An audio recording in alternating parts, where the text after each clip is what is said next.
this pen is red. Oh. It's the Drunk Shakespeare pen. Oh, nice. There were like 5 of them sitting next to us. Oh, were there? And I took all 5.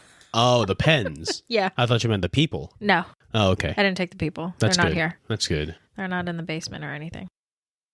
You don't have... Oh, you do have a basement. It's a dungeon. It's a dungeon. A very comfortable dungeon.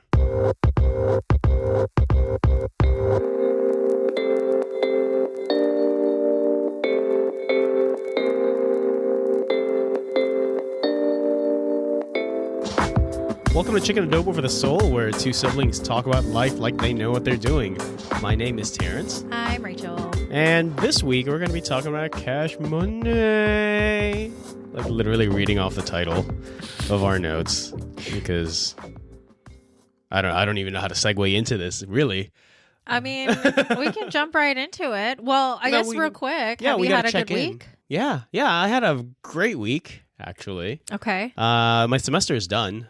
Or fall, no, sorry, not fall. What is it? The spring semester, 2021 is done. Thank goodness.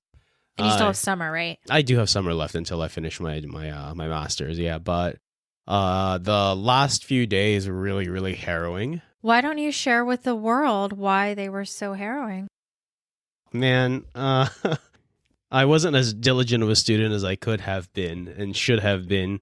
A lot of the readings and a lot of the lectures that, I should have been giving my 100% attention to only maybe really got like 10. And so the past week of the semester was just catching up hardcore. The semester's over, and so it's okay to post this episode. Oh, yeah. But I mean, grades aren't out yet, so... Oh, there's still time. No, there's still time. So as soon as the grades are out, then this episode will go out. I like the last minute assignments. I think that's where you power out your best. I don't know about best, but I it's take like that back. It's like good enough, maybe. Yeah. That's fair. Mm-hmm. What about you? God, boring week. No. Same old. Yeah. Last week, I did see John last weekend, and at the time, my dog, Mia, I think she just kind of hurt herself. Huskies are very, they're like 2-year-olds their whole lives, and she's 11. I think she turned funny. She hurt her hips and her neck. So we explored CBD products for dogs. Yeah. I laugh because it's a brand new thing for me. I had no idea. So we go into PetSmart and we see a whole section on hemp products. So that was interesting. And anywho, she seems to be doing better. She's jumping around like normal, and I guess now it's time to put her on those old lady vitamins. Oh, no. I mean, she's definitely not mellow today. No, she's not. Literally jumping everywhere. She was very excited to see you. Yeah. It's like every week. Yeah. She doesn't get enough attention I'm at like home. the nervous pet mom. So the whole time I was just like watching her and I couldn't sleep. Well, and the day that she hurt herself, I had already gotten the second shot. Mm-hmm. And my coworker said, "Hey, are you resting?" I was like, no, because I can't. I'm watching her like a nervous Nancy. Yeah. But she's good. Yeah, just like I said, she's bouncing around like normal. She probably got like the COVID from you, and then she was just really dealing with it. They're immune. Oh, you never know. I don't know. Well, it seems like nothing affects her, so. Yeah. But that was the extent of my week. Nothing really exciting. Pretty easy work week. God, I hope I didn't just jinx myself. For yeah. We're going to finish this episode, and then you're going to get bombarded by like 500 emails. Oh, don't say that. It's so scary. You'll be all right. It'll be fine. No, but I have been exploring other opportunities, which we can discuss on a later episode, because I do want to hear about this fire movement. Yes. Yes, indeed. But I have been looking into career opportunities, maybe the next step in my teeny tiny life. Well, we can touch on that later. Okay, sounds good. So after you, sir, you're heading this financial movement. I think you'll be enlightening me, because I mean, we did touch upon it a little bit last week when we were just talking offline, but what I've been really getting into the past month, really, and has been kind of a massive epiphany for me, is this idea of FIRE, right? Which is being financially independent and retiring early. And it's really it's the same old mantra that everybody and their mom has been pushing for generations at this point, really, where if you're managing your money smartly at a young enough age, you're going to be just fine when you reach retirement age, right? Which is, 65-ish? Yeah. But a lot of these people who are pursuing this FIRE movement want to push that date to a younger, to much earlier in their life, instead of retiring at 65 when much of their energies and or physical, capacity is. Who are these people? Me. Well, I mean, specifically, like, No, okay, is this so the generation after us? Is this our generation? I'd like to think, it's a lot of millennials for sure, right? But at the same time, there have been other, equally financially successful people who have come before who did, quote unquote, retire early and live off the hundreds of thousands or millions of dollars that they made when they were younger. I think the operative word here is retire, right? I mean, the first part of financial independence makes perfect sense. Like, you don't have to worry about how you're going to pay for your next meal or how you're going to pay for the roof over your head. But retiring early, everybody thinks that retirement is such a dirty word. Okay. Or it's that I'm done with life at this point and I'm just waiting to die. And that's not what retirement is. Okay, so why is retirement not a dirty word? Why is it something that... Why is it something that we should be striving to, I guess, right? Yeah, I mean, other than the... like, what else new is it that I don't know about? So if you split FIRE into the two phrases in it, right? There's financial independence, then there's a retiring early. Financial independence, again, obviously, is just you're not worried about the money issue. But retiring early means you're also not worrying about how you're going to be spending your time anymore, right? So much of our days are spent on, worrying about clients or worrying about how XYZ property is doing. Or in my case, like, I guess going to the ship and making sure that the ship's still floating.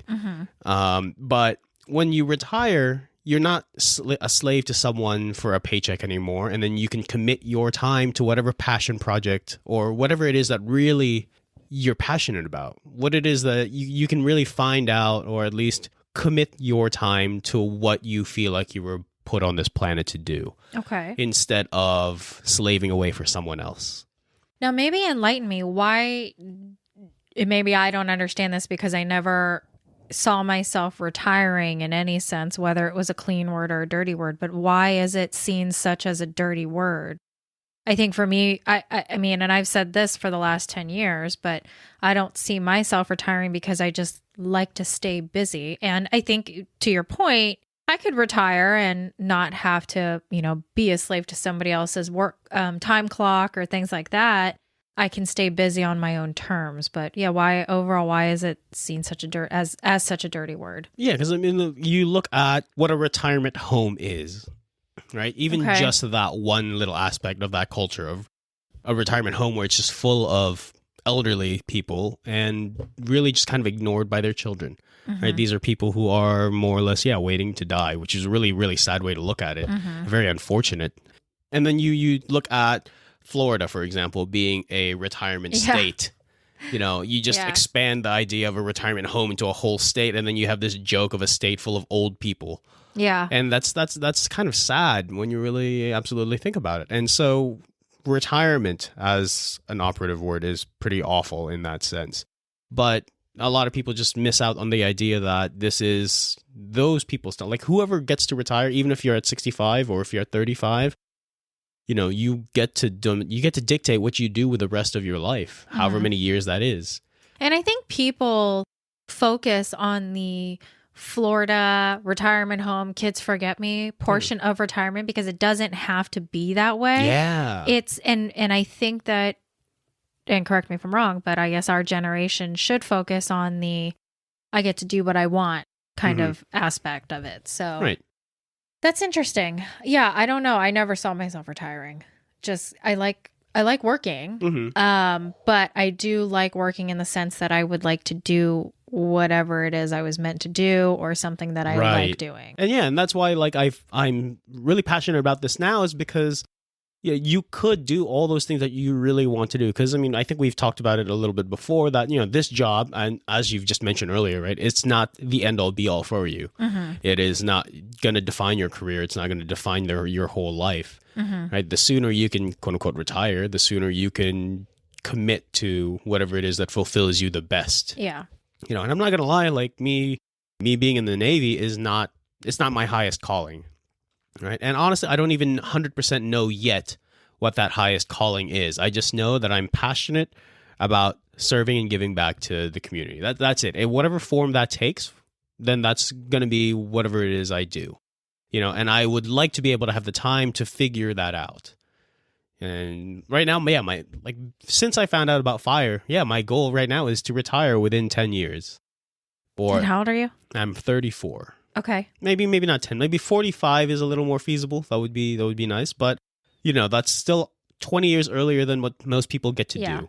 And that means I got 20 more years to really actually figure out what the hell it is that's going to really define my life. Because I'd like to think that the Navy isn't it for me either. Mm-hmm. It's prestigious, I guess, and it's cool, I guess. Or people are like, "Oh, you're an officer in the Navy? Wow, congratulations!" I guess it's a bunch of things that end with "I guess." Yeah, and it sounds treasonous for me to be saying it out loud like that, but it doesn't. No, it's fine. I mean, I will tell I have no problem telling my supervisors or whoever I'm working for is, you have 100% of my loyalty. You have 1,000% of my work ethic. 1,000% of my energy. It's a great job, I guess. I guess. And I don't mean it in that way, but other than it's a great job, I guess. Yeah. I'm still going to give you everything. And isn't that what an employer looks for? Yeah. Is they want that loyalty and work ethic and productivity, right? Yeah.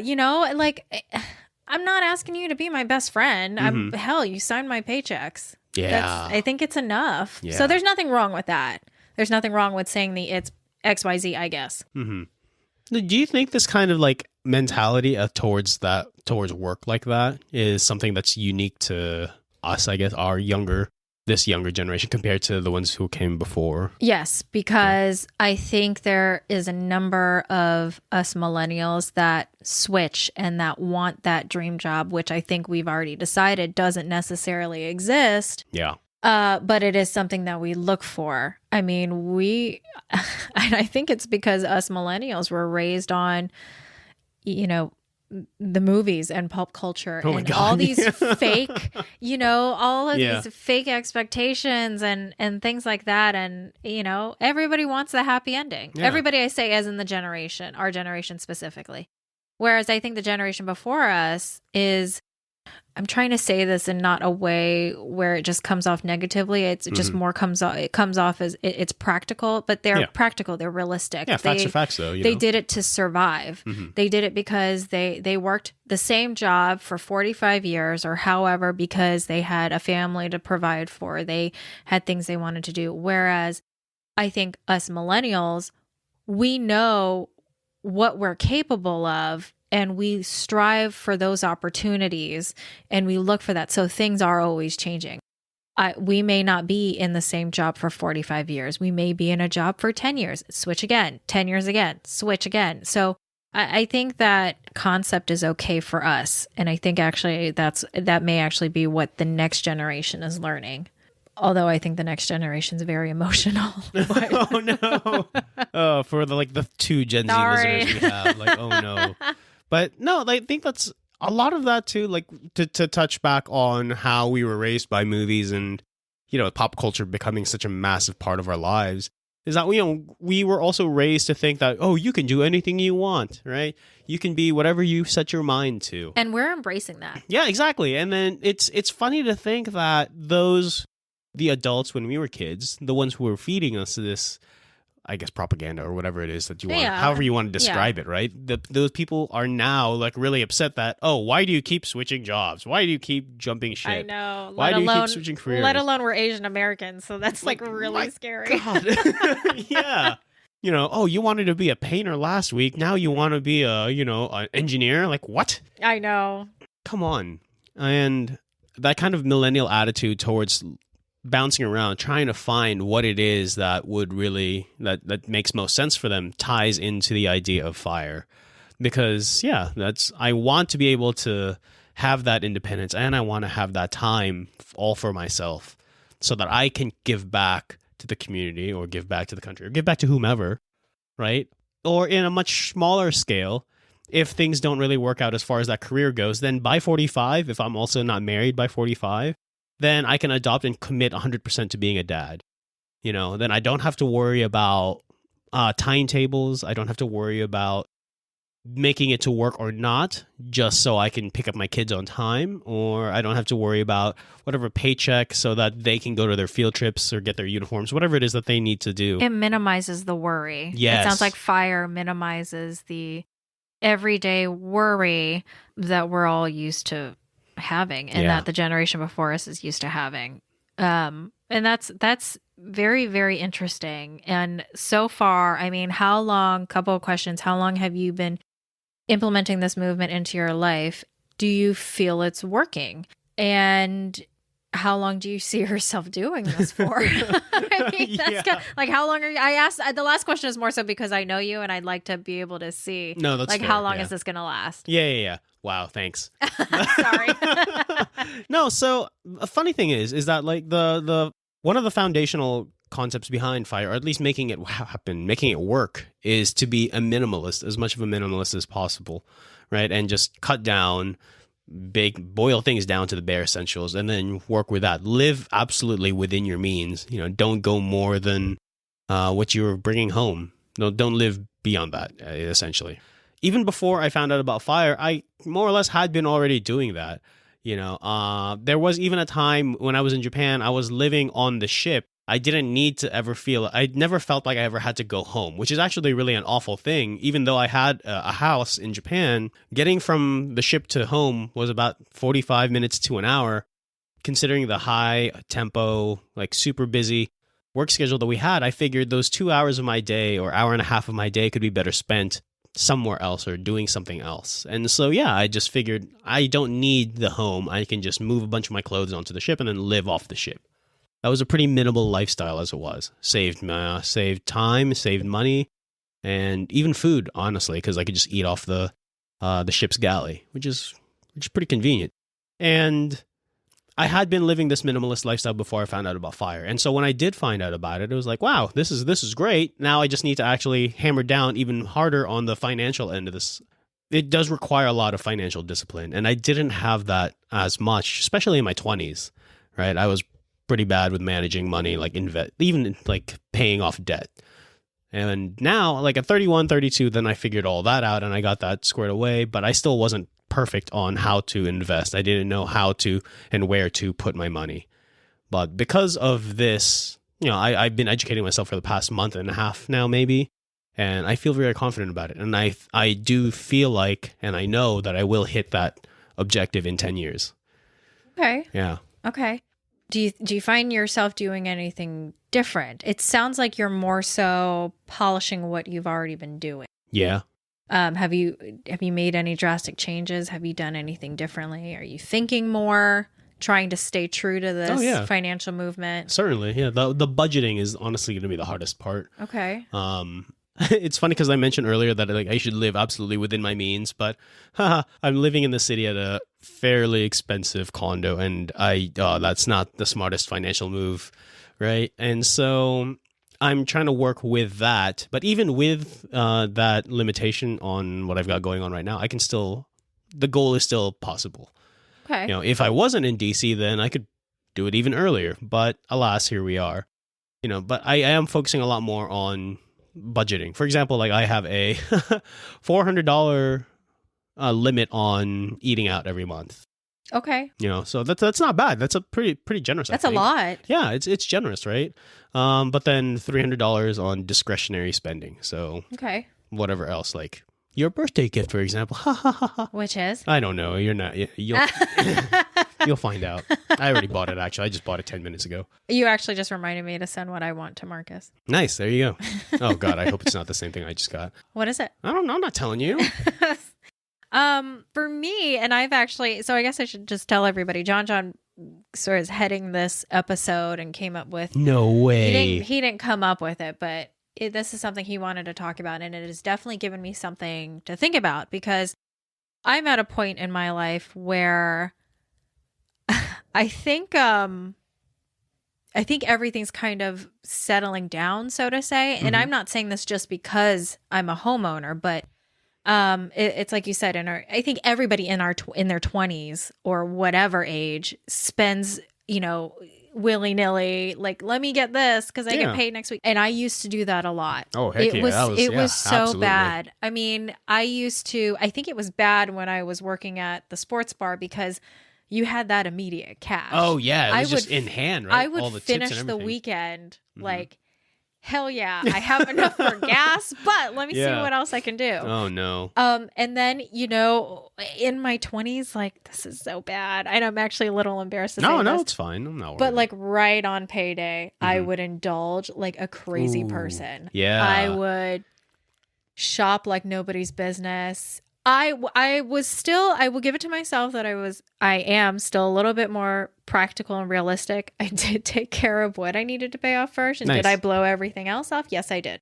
And now, again, not just because I'm a homeowner, but because I think that I'm at a good stopping point with everything. And for my friends and my nearest and dearest who know me, is I would be quick to buy something whether I needed it or not. And things have slowed down. I think, like, girls may know this. I think my wardrobe is right where it needs to be. I don't find myself saying, oh, I need a sweater in every single color. I've already done that in the last few years. So I think my wardrobe is at a good, seemingly mature stage. You don't have any shoulder pads in any of your dresses yet, right? No, although I did just buy a Britney Spears t-shirt, so I don't know how mature. I bought it last week. Yeah. But Wait, is it like a Britney shirt before or after the shaving the head? Oh, way before. It's the Oops, I Did It Again cover album. Oh, very album. nice. Okay, so, yeah. And with my books, and I'm gesturing like you guys can see me, but I have a lot of books, and no way. No, I can't tell. I told myself I was not going to buy any books until I read all of these books or get That's to a never certain going to point. happen. I know, but I didn't want to. Just buy them. Okay, calm down. I'm trying to be a good person. Oh, sorry. Yeah. I just didn't need to. If it's a book that I obviously cannot wait on and that I really have to have, yeah, I'll get it. You honestly could probably put another bookshelf here, actually. Okay. Like those IKEA ones. Somewhere Marcus is upset with you right now. Wait, does he listen to us like while he's at work or something? He should put this on. I don't know. Do you listen to our podcast, babe? He's not here. If he's listening, he's probably like... Ooh, yeah. The chill just went down right his spine. He's like, shoot, I got to watch episode 3, 2, and 1. But I find myself, I don't want to say second guessing, but really if I have a product in my hand, I think, do I actually need this? Or is there something else later on that I need to buy that is more important? And that's kind of where I'm at. So I think in a way, I think the minimalist movement, maybe it's hard to say it in this room because there's so much stuff. No, that's fine. No, I think the minimalist movement is starting to kick in. I think. No, and I think it's important to recognize it because one is that minimalism doesn't mean just the bare essentials, right? I mean, that's one interpretation of it, absolutely. And there are people who live like that and are happy with that, which is, I have mad respect for them because I can't do it, right? Minimalism just means you are focused really entirely on what matters the most to you. Agreed. And you cut away all the extraneous stuff. Like, I'm not here to impress, Joe Schmo next door. I'm not trying to keep up with the Joneses. I don't give a whatever about it. You just minimize your concerns to what it is that you want to keep in your circle. And if your circle, like you in particular, if your circle means books, hell yeah, go for it. Make it happen. Just be responsible-ish, right? Okay. Yeah, exactly. So my circle, my circle does involve books. Like I just bought like 3 little manuals, quote unquote manuals, right, on how to be a gentleman. It's sure, yeah, I'll go through it a little bit, but I also kind of wanted to buy it for my future kid, son, whomever, right? That'd be nice, a nice little reference for him. Minimalism does not mean stop spending, period. Minimalism means you get to focus on what it is that you want to do the most or spend money on the most. So, yeah. I think it's being practical. Absolutely. Yeah, definitely being practical. I think that the financial movement, what I wanted to tie back on is, I think our generation focuses on being practical. And I think in a strange way, we are a healthy balance between being practical and being dreamers. And I think that's one thing I do like about our generation is that we can do that. We can be practical. Did I pay my mortgage bill this month? I did. Okay, great. Do I actually really need this book? It could Maybe wait. not. Yeah. Yeah. And I appreciate that. I think that the FIRE movement is interesting. Has anything drastically changed since you? Oh yeah, how long have you been implementing this movement? Like really hardcore, like Hardcore, maybe, yeah. Just beginning of the year, maybe. Okay. Really? But then, like, tying down and buckling down on finances was really just the past month and a half. Okay. Right? A lot of the other things that came before that was really just the looking at what I had already and seeing if I could cut down some more, or really focusing on what it is that I wanted to concentrate on. And that was that. But Okay. the bedrock is managing money, so that, you know, what I don't need now means that I can have a whole lot more money for later, Okay. because the investments are going to grow. Now, we being a minimalist and everything like that, what was something that you could not cut out?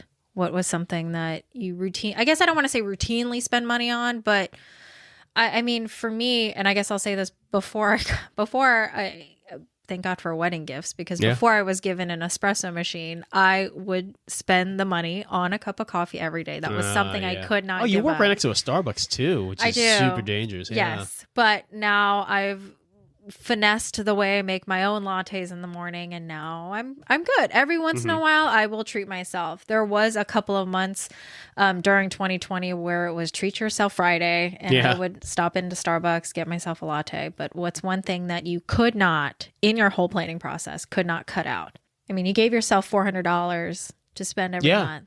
Yeah, exactly. So like food, build something in there.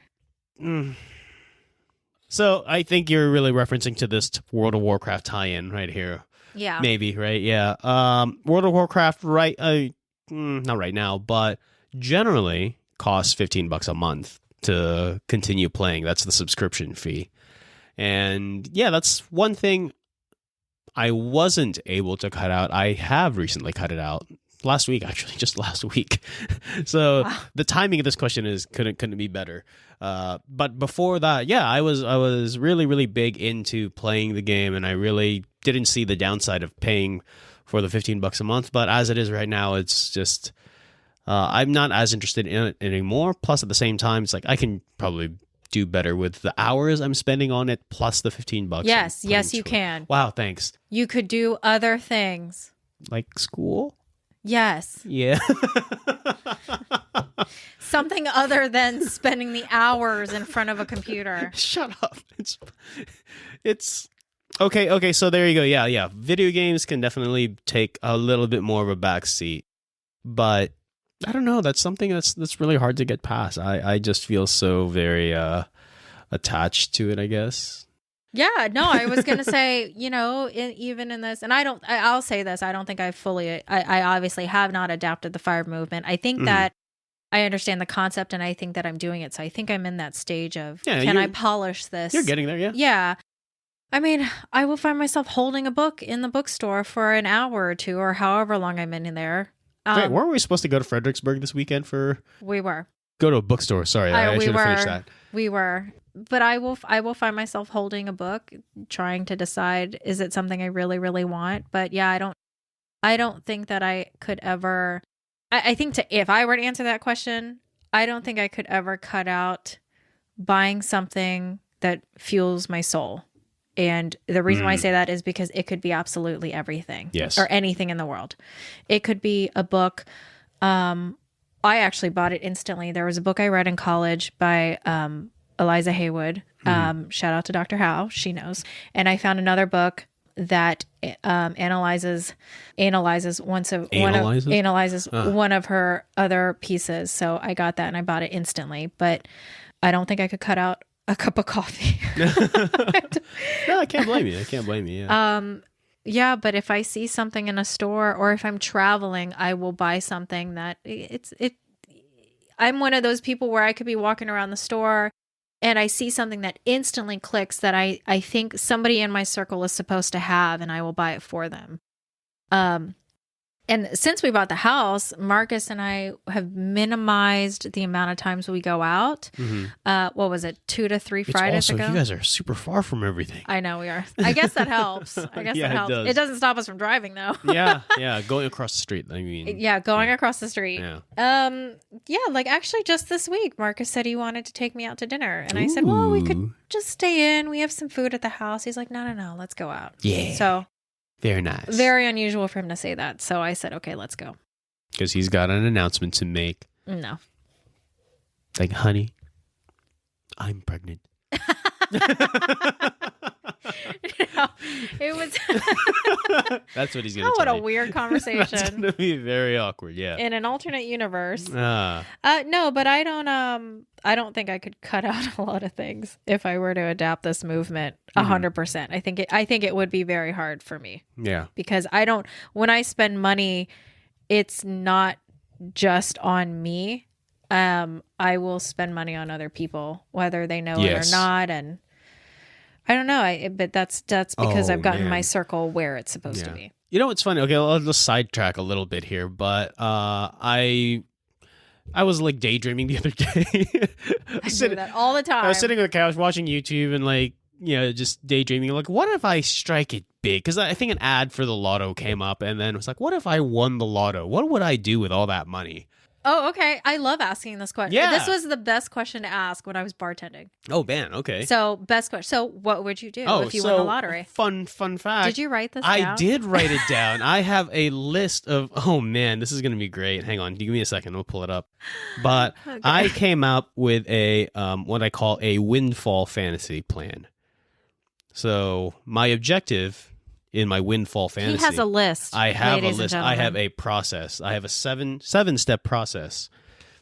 Right? Wow. Yeah. Don't spend it all in one place. No, hell no. It's not going to go all in one place. So go on. My objective is to create opportunities that free loved ones from financial worry so they spend time more meaningfully. Ties into fire, right? Mm-hmm. So process. The very first step, obviously, is to amass a considerable sum, like over $3 million. If I hit the lotto, like even if I win like a $10 million lotto, I think I'm going to still walk away lump sum, maybe 3 or 4 million, right? And that's the kind of foundation of all this. So the very first thing is that I have cousins in the Philippines, right, who I had grown up with, and they were basically like my big brothers. And they're both married now, and they have their own kids, and I'm kind of like the quote-unquote the last son who's still single and childless and barren probably at this point. When you said last son, it sounded like a great kung fu movie. Oh, yeah. But anyway, they have like, I think there's 7 kids total, right? And my number one priority is to fund their college educations. Okay. If they were to choose to go to college, then yes, I will fund all of their college educations. Okay. If they're already finished with college, which I think one of them is, or their is kids. Finished, yeah, their kids is finishing up, then that money will just go to an investment account in their name. Okay. Right? So they have something for later. Step 2 is those 2 cousins that I had, those 2 men and their wives, right? I will fund their retirement, or at least put a considerable sum to start off the retirement fund so they don't have to worry about that later. So they're taken care of later on. Number 3 is, actually, I want you to read that. Oh, yeah, hold on, I don't have my glasses. Oh, you don't have your glasses. You were not buying our house. I might not have enough to buy your whole house, but I will help fund it considerably. Like, I know it's what, like, the next, what? Are we first? Yeah. And then it goes. Yeah. Yeah. Okay. So it'll be your house, you and Marsh's house, then Amanda and Sam's, and then the youngest ones, right? And then, of course, 529 plan is a college education investment, basically. Okay. Right. So for all of your kids, all 3 of you girls, all however many you all choose to have, including the youngest one, there'll be scholarship money for all of them. Right. And then finally, at the very bottom of the list is my own place or investments for me. Like, I don't care. None of it's for me. It doesn't need to be for me. I will say that I have answered that question, taking care of myself and the loved ones as well. I mean, have you thought of anything like extremely silly or just crazy that you would buy yourself? No, I don't need it. I'd buy myself a library. Wow. I'm going to burn your library. No, don't. Can you name it Alexandria just so I could burn it and then have the internet cry? Oh my God. Yeah.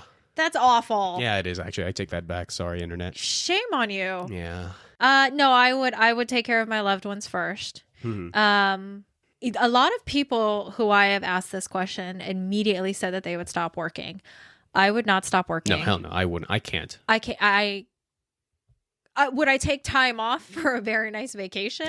Yeah. Yeah, why not? But then I'd be honestly, I'd be bored and I'd want to go back to work. Yeah. I will take a pay cut. And work something quiet and either way I would continue working. Let me see here. I'd probably buy Marcus's dream car, whatever that means. Get ourselves a parent car, whatever that means. Yeah, your soccer mom car. Yeah, the Gucciest soccer mom car. It's really I think Porsche has a minivan, right? Or a Porsche. Yeah, they do. I can't remember the name, but it exists. Yeah, but I would probably put it away. Marcus has said he'd buy a cul-de-sac of homes and then rent those out. Oh, nice. So interesting. Keep it going. Yeah. But yeah, I'd give a portion to my siblings.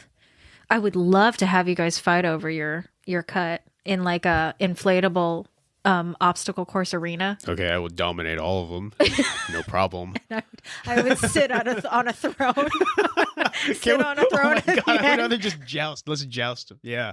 And it's just all inflatable, so it's not like it's serious, but it's not too serious. Oh no, those inflatable balls, like hamster balls. Yeah. Where you can just run at full speed like towards what's that each other. TV show, Wipeout? Yeah. Where they go through. Yeah, that's how you guys would fight for your cut. If you can build that into your backyard, that would be sick. You know what? Why not? I won the lottery. Yeah. And I'll get myself a throne. I'll just sit there. I'll get myself a stupid crown and a scepter. But yeah, I it's interesting. It's nice to hear that you and I are on the take care of loved ones first. Yeah, I'd probably take care of the needs as well, like, finish off student debt, or maybe I go back to school. I don't know. Yeah. Oh, I didn't think about that. Yeah, don't forget student debt. Well, I mean, I think yours is almost all taken care of already anyway, right? Just about. I didn't do a whole lot, but I am one of those people where it's like, well, it's student debt. Like, people pay it off for years. Well, if I hit it big, then, you can... I focused on the part of the student debt that says forgiven when you're dead. Oh. So that's... Yeah. I guess... I don't know if anybody remembered that, but it actually says forgiven when you're asked. But... God, that sucks. I've never thought about student loans because I've never had them. Yeah. I'm also the type that likes to, enjoy every month. That's, but again, carefully with this whole financial conversation. Yeah. I just kind of pay off what I can, and then I guess it's forgiven when I'm dead. Oh God. Sounds awful. Yeah. But I'm going to hop into your notes down here. Oh no. Because I forgive me, and I hope you don't make fun of me, but you are basically, and I don't know how to say this word. A nihilist. Okay. What is that? It's someone who... Because I looked it up and I don't think that was the correct definition. No, that's okay. Not the correct definition, but I don't think I understood it. A lot of moral systems look at the world as black and white, essentially, right? Or acknowledges that there's some level of gray. A nihilist doesn't even care about any of that at all. It's nothing matters, essentially. That's the bottom line. Nothing matters. No moral system, no ethical system, no political or economic or whatever system matters. It's just live as freely as you possibly can, because nothing should stop you from doing that. And it is a dangerous kind of idea. I was going to say, it kind of sounds sad. It can be sad, but at the same time, it can also be very liberating, right? Because if nothing matters anymore, then you're free to do whatever you want. If I was going to die in 10 days, for example, and nothing mattered at that point, then I'm free to go about and pursue my whatever it is that will make me most happy. Except that for a nihilist, they don't have that 10-day horizon. They have their whole life horizon, really. To go off of the notes that's here, right? If we are free from having all those financial restraints and we're free from those time restraints, then we could live kind of like a nihilist, right? Because we ultimately we still do have those needs. We live in a society that is super rules based, and we live in a society that requires us to behave and act in a certain way. So you can't ever be pure nihilist. But not having to worry about that lets me essentially have that FU kind of mentality towards anything or any pressure that comes my way, because I don't need, your money making scheme. I don't need your job. I don't need your whatever assistance, quote unquote, that you're supposed to be giving me. And that's where I'm coming from in this angle. Like when I say like I'm looking to be, or am basically a nihilist, because nothing matters except for the goal that I have in mind. And that's that. Okay. Yeah. Okay. There are people who are familiar with the term, think it's a big no-no, but I'll be honest, I don't know how to take it just yet. Yeah, and that's okay. And it's interesting because I don't think you're that a nihilist 100%. No, of course not. But you're definitely not there 100%. I don't know how I feel about the concept, but and I think that's just because I think everything in life matters no matter what it is. And I think that probably leads to me spending a lot more money than I should, because I think the goal is, I embrace the simple things, the smaller things. It's the little things in life, And I think that in our journey to seek out those simple pleasures, just as you wrote, I think I need everything that life has to offer to meet that. And yeah, I mean, I think I guess I'm the complete opposite. I guess that's how you would say it. So everything matters. Yeah. I don't know. Everything matters. I care about how you feel. I care about how the next person feels, even though I'm going to only talk to them for 5 minutes. Yeah. But isn't that exhausting too, though? Because if your hand's in every cookie jar. Yeah. Right? Hospitality was really exhausting. Okay. That makes sense. Yeah. That helps inform that opinion. Okay.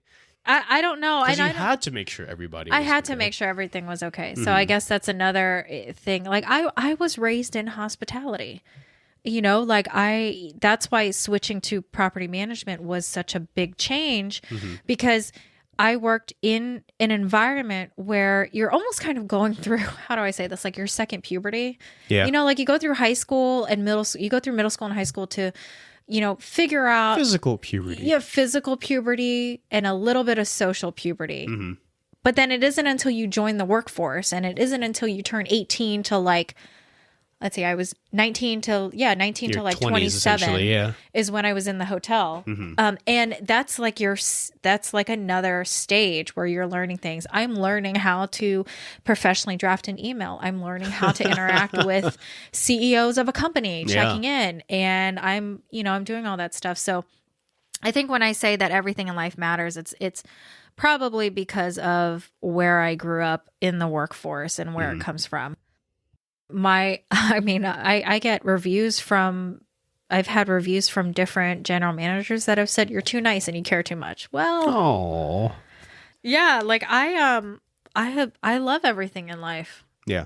And I think you love everything in life, just not, I think you just like good experiences. Yeah, absolutely. Always there to pursue whatever feels good. Why did you say it like that? No, because there's a term for that. Someone who's just who exists solely for those good feelings. I can't remember the term for it. Is it a Marcus? No, wait, what? A Marcus? No. Sorry, Marcus, you're getting like really beat up this episode. No, man. He's here. No, but remember when I asked him what he wants to be when he grows up, his answer was, "I just want to make sure I'm comfortable and happy." Oh yeah, okay, that's mind fine. blown. No, I mean, okay, that is a kind of a very pastoral kind of outlook on life, which is nice. Yeah. It's nice. No, but I'm hedonist. Okay. One who just, it's not even just like good feelings. It's literally pleasure, in pursuit of pleasure. Okay. Ha Let's cut this conversation Oh yeah, down. no, that's making it into the podcast. It's okay. I think that the FIRE movement is interesting. It's definitely a meal for thought. Yeah, it's not just food. It is a whole 500 course banquet. I don't know, maybe not that much, but it's a lot. Yeah. It's for those listening, and all 9 of our regular listeners. Note I didn't go into the double digits. That's too ambitious. Yeah, shout out to the 9 people. No, I do encourage you to look into it. I encourage you to at least think about what it is that you really value in your respective lives, because FIRE isn't It's not a catchy, brand new age term, right? It is something that has been around for a long time. It's just gotten a new name. Right? It's not something that millennials have invented. We're just presenting it in a different light. Yeah, and it's certainly possible, but would you want to do it? Because it does ask for a lot. Is the promise of freedom worth the struggle now? Or it might be counterintuitive, but do you burn both ends of the candle to avoid... do you avoid burning both ends of the candle so you don't burn out, right? We're not pretending that these are easy decisions to make, but they're definitely worth conversations to have. So thanks for joining us, and we'll catch you next time. Thanks, guys, to all the 9 listeners.